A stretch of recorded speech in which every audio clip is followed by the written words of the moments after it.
অন্যদিকে নোয়াপাড়াতে তৃণমূলের গোষ্ঠীদ্বন্দ্ব প্রকাশ্যে, প্রাক্তন বিধায়ককে দলবদল কটাক্ষ বর্তমান বিধায়কের।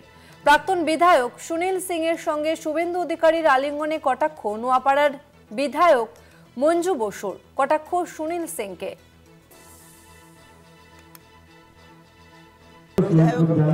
বিধায়ক একবার হয়ে গেছে, বাই ইলেকশনে বিধায়ক হয়েছিল, ইলেকশন হলে পাবে না। কারণ আমি 2021 সালে যে ইলেকশন হলো সে কিন্তু নিজের ওয়ার্ডই হেরে গেছে এবং 100 ভোট মাত্র পেয়েছে। আর একবার জানিয়ে রাখবো, নোয়াপাড়া তৃণমূলের গোষ্ঠীদ্বন্দ্ব একেবারে প্রকাশ্যে, প্রাক্তন বিধায়ককে দলবদলু কটাক্ষ বর্তমান বিধায়কের।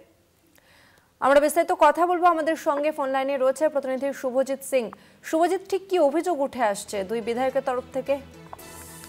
দেখো কুসুমিনা, কিছুদিন আগেই গারোলিয়াতে সভা করতে এসেছিলেন রাজ্যের বিরোধী দলনেতা শুভেন্দু অধিকারী।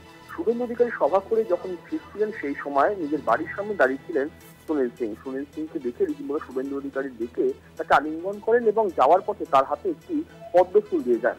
তারপরেই গতকালকে তৃণমূল কংগ্রেসের যে সভা ছিল সেই জায়গাতেই, এবং সেখান থেকেই রীতিমতো বর্তমান বিধায়ক মঞ্জু বসু প্রাক্তন বিধায়ক সুনীল সিংকে মুখ্যম জবাব রীতিমতো দিয়েছেন। তিনি বলেছেন যে সুনীল সিং এই মুহূর্তে কোন দলে আছে আমি জানি না, তিনি দলবদলু এবং উপনির্বাচন না হলে উনি টিকিটও পেতেন না এবং উনি জিততেনও না।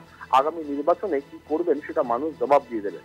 তবে সব থেকে বড় বিষয় হলো যে প্রকাশ্য মঞ্চে দাঁড়িয়ে তৃণমূল কংগ্রেসের প্রাক্তন বিধায়ককে বর্তমান বিধায়কের কটাক্ষতে রীতিমতো শোরগোল পড়ে গিয়েছে নোয়াপাড়াতে।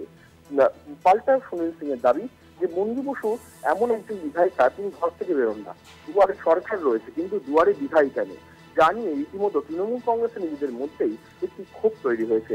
প্রকাশ্যে আক্রমণ, পাল্টা আক্রমণের জেরে কিন্তু রীতিমতো তৃণমূল কংগ্রেস কর্মীদের মধ্যেও একটি মনোবল ভেঙে গিয়েছে।